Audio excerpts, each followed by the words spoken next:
Uh, Good morning. how are you, Paul? How are you doing? You Fine. okay? Yeah, I'm good, thanks. Good, good. I Good, good. actually, Apologies for my slight delay. oh, it's fine. I've got two screens. I put Zoom on the one and I carry on doing emails and admin and other things. So it's never a stress for me. Right, okay. Which is always good. I've tried the two screens things before, but it's not for me. I'll stick to the one. Yeah, I mean, I come from an IT background, so I do a lot on IT. And anyway, yeah, I always have two screens. I've got like my WhatsApp and like things on the other screen and music and whatever, and then what I'm working on here. Yeah. But It's interesting you say that about WhatsApp because I've only recently tried WhatsApp on the screen on the video. Not sure if I'm a big fan. I think I prefer it on the phone if I'm really honest. you see, I'm in the exact opposite. I like it on my computer because it's bigger. Maybe it's because my Yeah, eyes aren't great. And also, I'm often sharing documents or images or stuff. Um, and I find it easier to do on because they're always on my computer, the document that I'm trying to yeah. share. So, yeah, and I think in the beginning I didn't use it that much, but as I got used to it, and then during the day I'm replying on my screen and not going off my screen onto my cell phone. But hey, it.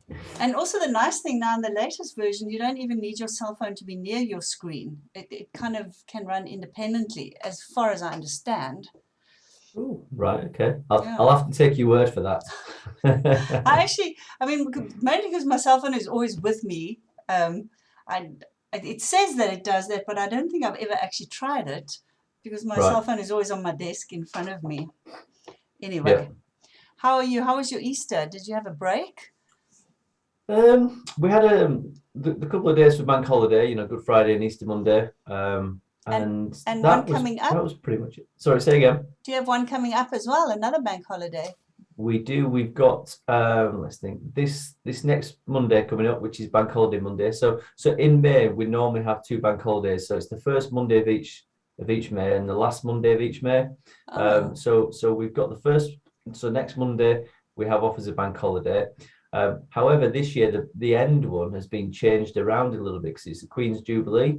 oh, right. So so instead of having the last Monday of May off, we actually end up having the following Thursday and Friday off to Well, celebrate the that's long quite weekend. nice. It is, yeah. So I think we've got. Don't quote me 100% on this because I'm still not 100% convinced, but I think we've got the Thursday, Friday. So we've got Thursday, Friday, Saturday, Sunday. That's nice, except if you work for yourself, because then you can't do business on those days. Well, you're right. The thing is, as well, is with something like the Queen's Jubilee, they're always big events, big national events. Yeah, yeah. So even if you wanted to continue to work, You there's couldn't not in any case. no, Okay. there's nobody to work with. I mean, Yeah, if yeah. if you were just doing it by yourself, yeah, that's fine. But it's not as if you can talk to clients or anything like that because they're all off as well. Out So waving the it flag. How old is she turning, the Queen? well, it's her jubilee, so I think it's celebrating her 70th year on the throne. Wow, Yeah, um, the Queen was in South Africa some years ago, and my mom actually got to meet her. Um, and she, my mom is quite a royalist because when she was alive, that we were still a British territory or whatever we were. yeah. Um, and she was so nervous, and she had to go for like protocol things before, like how don't talk to her unless she talks to you, don't shake her hand hard. And then afterwards, we asked her, because they had a chat, and she said she can't remember a thing. She was just so nervous. I'm like, well, what's the point? Meeting someone you admire and you can't remember even a thing. It was supposed to be the highlight of her life. Yeah, it's quite crazy because she celebrated her 96th birthday She's last year, did amazing. the Queen. Sorry, last week. Um, and she spent 70 of them on the throne. So she took to the throne as a 26-year-old. That Now, is amazing. if you think about most 26-year-olds and you think about yourself at 26 and how naive we all were at 26, and then suddenly you're thinking, hang on, you're on the throne. It's And as well, if an you think awful of lot. most 96-year-olds, Yeah, who most of them are doddering around in an old age home, not able to even, because she always looks amazing. she does. She's got a presence, etc. So yeah, I mean, her family has been quite challenging, I think, but she's certainly stood the test of time, that's for sure. Is that not just any family though? Oh no, absolutely. I mean, I'm sure if my family was up in the headlines, I would not be. Oh no, I 100% agree with you. It's every family. I mean, every family has their black sheep and their anyway. Yeah, Yeah, yeah, yeah. We'll move on, I yeah. think. Shall we move on to more business stuff now that we're here? Yeah, But absolutely. So how's it all going for you then? yeah, I business is definitely picking up this year after the last 2 years of COVID, which Mm. is great news. And your side? Yeah, it's been peaks and troughs. Oh, We've we've had a few things that have happened over the last couple of months which have impacted, and obviously the conflict in Ukraine has been one of them as well. But generally, I think people are very, very quick, aren't they, to paint a negative picture. I think a lot of the times you've got to take it for what it is, and it's given us the ability to actually look at different things, which has been pleasing. So when one thing drops down slightly, then there's always something else that kind of pulls the slack up a little bit, if you know what I mean. So yeah. it's been good because it's given us exposure to different products as well. So yeah, is it not just any other sort of business though? You know, there's a roller coaster always there, isn't there? Absolutely. I mean, I think the difference with COVID is that a lot of businesses were all in the same boat, whereas often like your business might be in trouble while my business is flourishing and their business is not. But I think it's a time when many people could relate to each other because we all had hard times. Well, except if you were in making vaccines and personal protection products, because then you were kind of laughing. Yes, yeah. Ironically, I'm just in discussions with a client at the moment who who prospered outrageously well throughout the pandemic. He was turning over pre-pandemic. He was turning over just over £1 million, and that figure's now jumped to 6.5 million. You know, because of everything that's happened. He just happened to be in that particular Yep, industry. right place, right Um, time. and yeah, he's we're talking about refinancing for him, and you know he's suddenly got an excess of cash in the bank, and he wants to pay off some of his debts. And when I say debts, you know, Yeah, not normal like business sort of transaction sort of thing. And I think fair play to you. Do you know what? You you were in the know, right place at the right absolutely. time. If we could have been there, we would have been just as happy as he is. So Mm. yeah. Paul, do you do like lots of presentations in your business, or what, or what do you consider doing a presentation? Well, we historically we have done.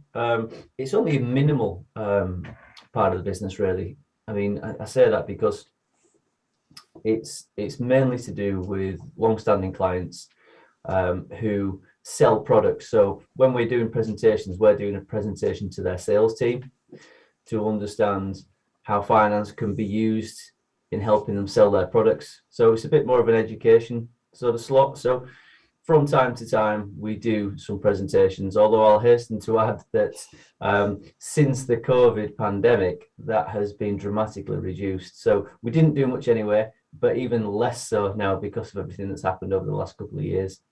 But yeah, we did from time to time, you know, present to our clients on a 6 month basis, so to speak, with their sales team.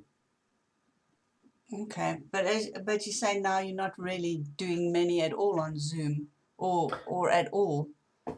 No, no, it's we the last face to face presentation was pre-pandemic, to give you an idea, and the ones that we've kind of done on Zoom since have only really been very, very minimal, not of the same sort of ilk.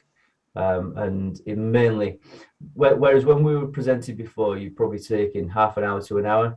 The ones that we've done on Zoom might be 10, 15 minutes, just as a bit of a snapshot, but of a different audience. You know, kind of like the audience that if you were at a networking event and you were asked to speak about finance, for example, it's those sort of events that we're doing at the moment, rather than to a client, if that makes sense. And how do you think your presentations are going down with your clients? I mean, does it lead to sales, or is it just purely education, or does it lead to engagement? With the presentations that we've done historically, they've always seemed to be received positively, and I say that for several reasons, because if we've been into a business, okay, the relationship that we have is predominantly with the managing director or the sales director. They believe in the concept, and then they're trying to impress that concept on their sales team. Now, we will then go in and we obviously have a conversation, and it always makes me smile because it's a scenario of a typical boardroom environment, you know, where you've got an awful lot of people, and down one side of the room you've got people who are dead interested in what you've got to say. On the other side of the room you've got people thinking, who's this guy? He's going to tell me to suck eggs. Yeah, I'm not interested. But then you kind of go through it and you demonstrate and you show some examples and how it can work and so on and so on. And then before you know it, you kind of get the warm feeling that the people who were very anti-Paul, shall we say, who are now coming on board thinking, oh yeah, I can see this kind of working, because the way we demonstrate it, you know, by using real examples of business that has been done, you can see them getting on board, and because they're salespeople, they want to be able to understand how to sell more of their product. Sure. And simply by doing what we do, we're just demonstrating you can use what we can provide at no cost to you, and it's going to help you sell. And historically, it's gone down really well. So much so that there's a couple of clients in particular who we, again, pre-pandemic, we used to get invited to their quarterly sales meets to do a little bit of a regular slot, but we'd also get invited out, you know, on the social element of that as well. So it appeared and it felt to work quite well. Okay. And do you do much like videoing or recording on social media, LinkedIn, giving tips, or on Facebook or anything? No, we don't. Facebook is an area that we're really trying to, at the moment, just focus the energies elsewhere rather than Facebook. Mm-hmm. But LinkedIn, we don't do that many videos. No, it's all kind of. Stop. Oh, okay. Or when I say videos, I mean videos of Of us you speaking. talking, yeah. Yeah. For some reason we just try and stay away from that at the moment. I mean, I also currently don't do many, but everything I read about is saying the best engagement on LinkedIn is recording yourself giving tips on whatever your. Sorry, and my dog is right next That's to all me, and right. she's being annoying. No worries. It's all right. Our dogs are closed out, so we're all right there. Yeah, this is a rescue dog, and she's very insecure. So she sits literally, if she could sit on my lap, she would. Bless her. Yeah, shame. So I was saying that I know in LinkedIn they say that you get much more engagement if you're recording yourself giving tips around your industry, and that video is king. But like I said, I haven't personally myself haven't done too many of those. Yeah. Do you find LinkedIn good for your business at all? Do you get business through LinkedIn? I think LinkedIn for us is a bit more of an added value rather than a key strategy. I think we, because of the type of industries that we work within and the people that we kind of work within, I think it's key to have that presence and key to send the messages out there. And you know, from time to time, people will get in contact direct from it, which is fantastic. It's not it's an added value to a different strategy, if that makes sense. So it's not a primary one. It's not where we kind of say, hey, we're going to put everything on LinkedIn and let's hope that we get some business from Yeah, it. sure. It's hopefully that combined with other areas will result. But I think I do smile when we talk about LinkedIn, because there's people talk about the algorithms and what you should be doing and what you shouldn't be doing and so on and so on. I think, from our perspective, we like to be relatively consistent in terms of, by getting the content out there, getting the change of content, getting the message right, so people understand that, we are approachable. Sure. And I do view it on the basis that on the LinkedIn feed, when you see other people's, I'm just trying to think the amount of times that I see other people talking, and it's actually quite rare, if I'm really honest. I'm just trying to think. So I think we've taken a view that, is there any benefit for us doing a video as such? I think at the moment it's quite minimal. What we do is, if, for example, if we're presenting at a networking event or whatever that kind of looks like, we'll shout about it and say, listen, in a bit nicer way than this, but hey, come and have a chat with us. We're presenting here. Come along, come and ask me anything. And at least that way, then people can feel a little bit more comfortable, can't they? Okay. I mean, that makes complete sense.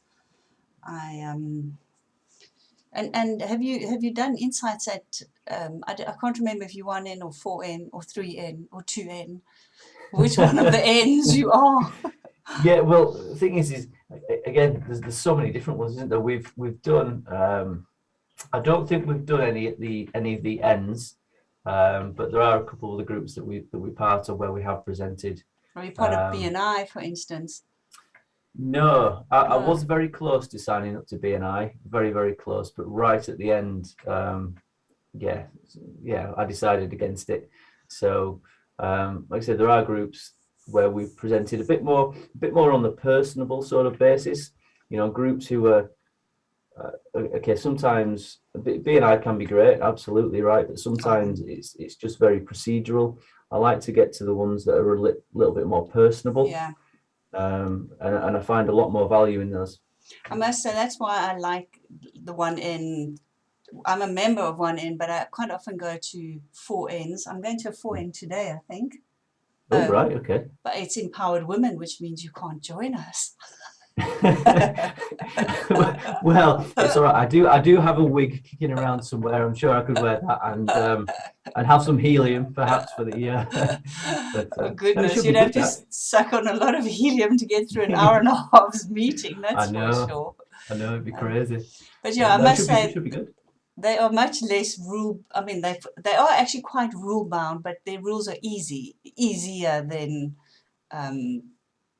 BNI, for instance. Not that I'm knocking BNI. It's just a slightly different approach to business. Yeah.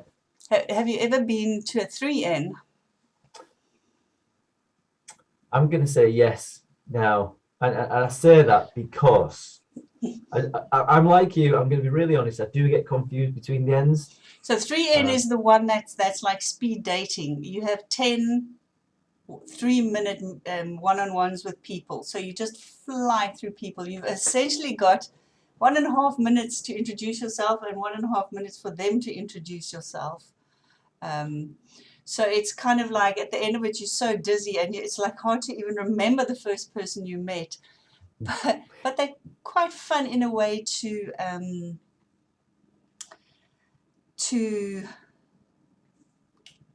get to know 10 people, albeit very briefly, and actually decide if you want to have a longer one-on-one with them.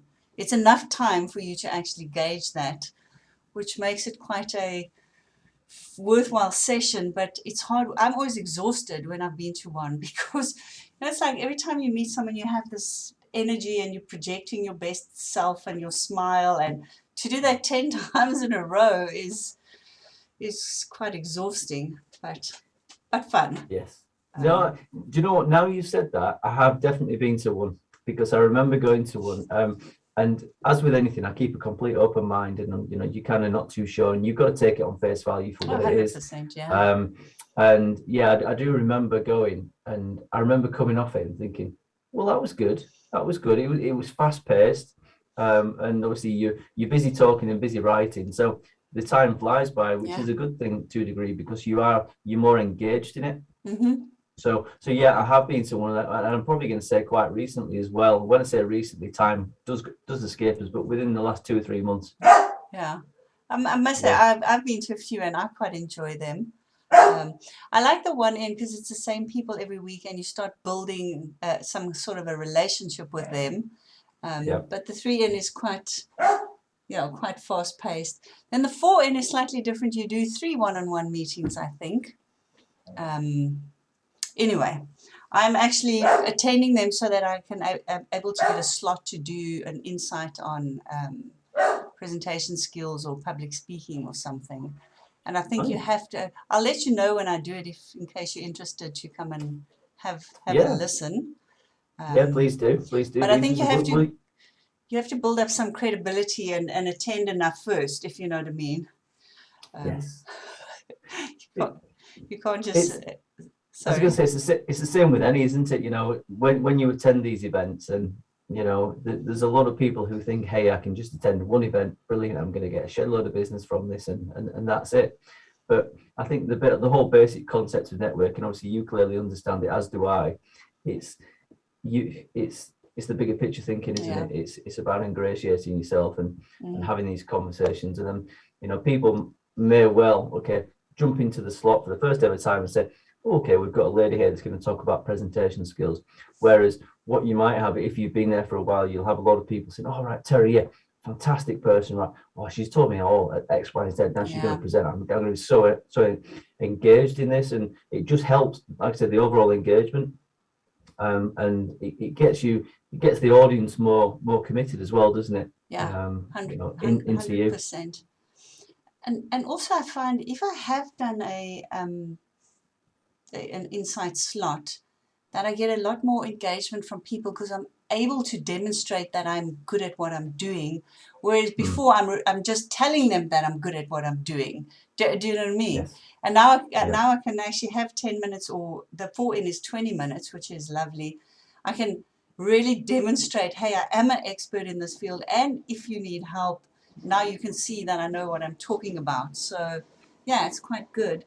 I mean, I think the thing with networking is not going to get business straight away with every single person in the room. It's more a long-term thing of building up relationships and seeing how you can help each other. And even if it's in 6 weeks, 6 months time, like something goes in your head and you go, da, and you think, okay, I could send this person to chat to this person, because you've kind of got to know each other a little bit. But yeah, I think a lot of people go into networking thinking they're going to walk away on the first day with business from like half the members. Yes, yeah, I do still see that from time to time, and it does make me smile. And you know, it's I think because we understand it, you'd like to think that more and more people understand it. I do think there's a lot less naivety at the moment around because of the pandemic, though. And people have actually kind of realized, hey, yeah, actually, I mean, I'll give you a good example. There's a good client of mine. I've known him for 6 or 7 years, and he's never really done networking too much. He's kind of dabbled with it in the past, but over the last 6 to 12 months, he's really got into it. And we had a conversation a couple of weeks ago, and he came on and he was waxing lyrical to me about networking and Paul, I get it, and I thought brilliant. I thought, you know, because he's clearly gone through the stage where, hey, turn up to a networking event, tell people what I do, people will be throwing the business at me, happy days. He kind of understands that it's so much more than that now. And it's great when people get it and they understand it and they think, yes. So and they're not bitter and disappointed after every meeting that they're not rushing away with their order book full already. You know. Yeah. I mean, so yeah, I mean, I think we should probably keep chatting from time to time. Just keep in touch. Yes, that would be good with that. Certainly welcome that. And if when you are doing your speaking slots or your presentation or your insight slots, if you want to let me know. I will certainly. I mean, if you're going to be putting something on LinkedIn or something, please do tag me in it. I put something on LinkedIn every single Monday at 3:00 UK time. Okay. Because our group, our 1N, we all do it at the same time and send each other the link so we can all comment on it. Right, yeah. and just try and get. So we've kind of used it as a tactic just to try and get more involvement.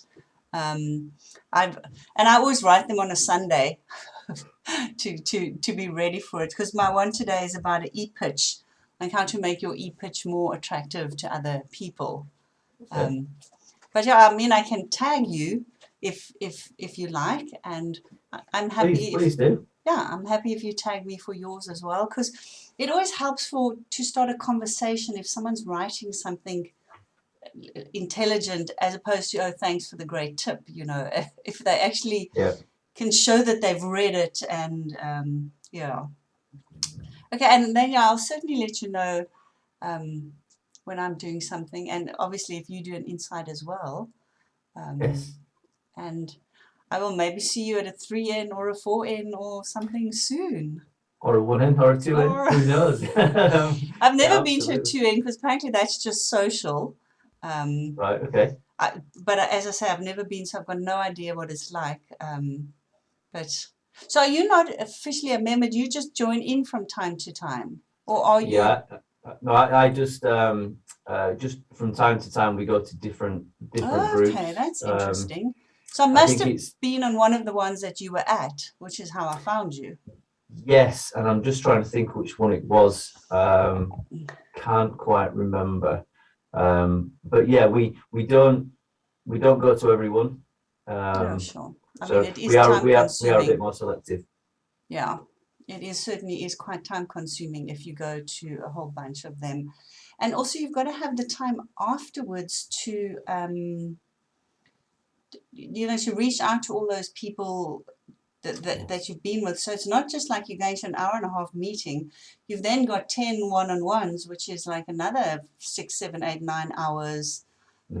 So yeah, it is a time commitment thing. It is a time commitment, but it's also time well spent as well. But Sure. I think as time progresses, you need to be a little bit more selective over which groups you may become affiliated with, so to speak. But hey, it's all part of a learning curve, isn't it? Yeah, and also like for me, I just joined this group, and so I'm trying different 1Ns, 4Ns, 3Ns. Like I'm going to a 4N business across borders or something, just because then you get the feel of which ones you want to go back to. And then you start being more selective when you've been to a few and going, okay, well, the social one is not really something I need, but you know, business across borders may be something more worthwhile, you know. Yeah, no, absolutely. There's pros and cons to everyone, but yeah, like I say, feel free to tag me, and you know, it's. I think the beauty about LinkedIn is sometimes when we tag people, they don't comment every time, but every now and again when they do comment, that's often where you get the better comments, and then obviously engages people and brings people in. So yeah, no, that'd be good. That. Yeah, because the thing is also, it's like you can't. I mean, I'm on LinkedIn maybe once a day, but if someone tags you in the morning and then in the interim you've got like 80 notifications, you're even not going to see it. You know, it's kind of, some of it is a bit of a timing issue, you know. But you know, did we connect on LinkedIn? Can you remember? I'm pretty certain we are. I think we did, hey? I'm pretty certain we are, yes. Okay, perfect. But you know what? The simple fact that you've asked that question makes me think I need to double check that. Oh, that's fine. I'm gonna, when I post this afternoon and I'll tag you, then I'll know if we're not connected. I'll send you a request in any case. Perfect. Yeah, that'd be good. That'd be excellent. Yeah. Cool. Well, enjoy all your holidays coming up. I'm quite jealous because we don't have them. Well, obviously, we won't have the Queen's Jubilee, so. We do have Workers' Day, I think. It's a pretty worldwide holiday. Right. So we'll have Monday off, but we certainly won't have the next nice one that you have. But anyway, enjoy those, and yeah, I look forward to chatting soon. Yes, likewise. Well, thank you for your time, and look forward to seeing you tag as well. Excellent. Thanks, Thanks, Paul. Terry. Take care. All the best. Bye. Bye-bye.